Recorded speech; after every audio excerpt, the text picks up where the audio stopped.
Cette semaine, dans Initiative Durable, nous allons parler mobilité et logistique et découvrir là encore deux projets. Gérard Chevalier, bonjour. Bonjour. Vous êtes le président de Cybelle, un spécialiste en stratégie d'entreprise. Si vous êtes là, c'est que vous êtes porteur d'un projet BMA pour Bretagne Mobilité Augmentée. On va comprendre en fait avec vous tous les enjeux de la mobilité qui sont véritablement des enjeux globaux parce que finalement ça concerne les entreprises, les collectivités, les particuliers, la mobilité. On en parle beaucoup.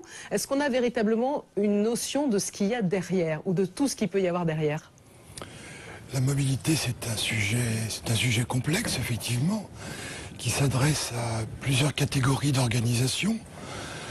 Des organisations publiques, des organisations parapubliques, des groupements de villes, des entreprises industrielles, des entreprises de services, des organismes de recherche.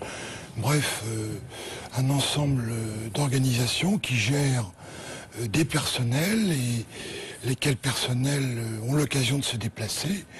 Et en se déplaçant, bien sûr, ils participent à un acte générateur de coûts en partie et générateur d'émissions de gaz à effet de serre pour une autre partie. Donc alors ce projet, on a bien compris, ça se passe en Bretagne. L'idée justement c'est de limiter les coûts, ce dont vous dites, parler, de limiter les émissions de CO2.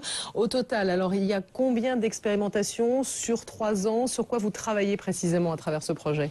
Alors le projet BMA, donc Bretagne Mobilité Augmentée, qui a été organisé à l'initiative d'un ensemble de décideurs sur le territoire breton pour avoir une unité de vue sur un territoire, réunit 18 démonstrateurs, donnera lieu par démonstrateur à 3 tests de mobilité différentes parce que plus économes d'une part, ou alors moins émetteurs de gaz à effet de serre par ailleurs.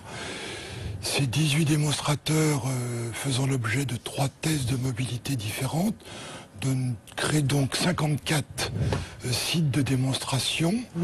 54 expériences. 54 expériences à la Claude Bernard qui ont pour objet d'identifier les tenants et les aboutissants d'un nouveau rapport à la mobilité, un nouveau rapport qui soit pour les organisations plus vertueux, qui soit plus économe, qui soit en adéquation avec l'acquisition d'avantages compétitifs, de telle façon que par le biais de la mobilité, on puisse interpeller la stratégie des organisations, leur devenir et les façons dont les activités ont l'aptitude à se déployer avec des mobilités différentes, leur donnant un meilleur rapport au développement et aux caractéristiques du développement.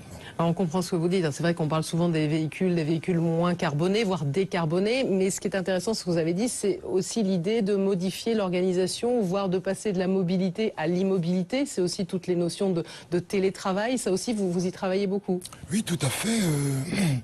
Il y a un vecteur de mobilité de départ qui est souvent représenté par du véhicule thermique, qui a pour objectif de se déployer vers un autre type de mobilité qui peut être le passage du thermique à l'électrique. Donc c'est un certain type de mobilité. Un autre type de mobilité, c'est le passage d'une mobilité relativement peu organisée à une mobilité plus collective, plus mutualisée, de l'autopartage, des différents moyens qui vont permettre d'être plusieurs dans un véhicule plutôt que d'être tout seul, donc que le véhicule soit thermique ou électrique d'ailleurs, peu importe.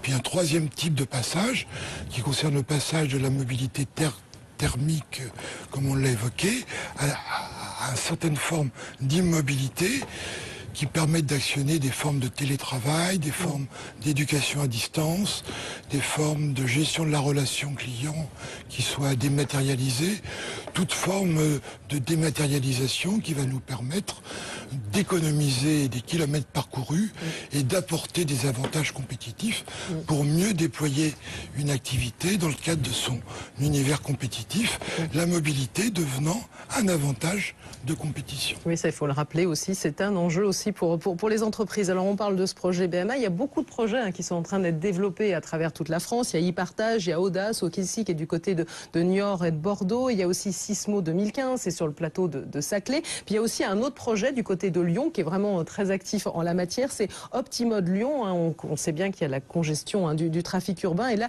l'idée c'est de mettre en place une plateforme. On va découvrir ça à travers un reportage signé Julienne Antoine.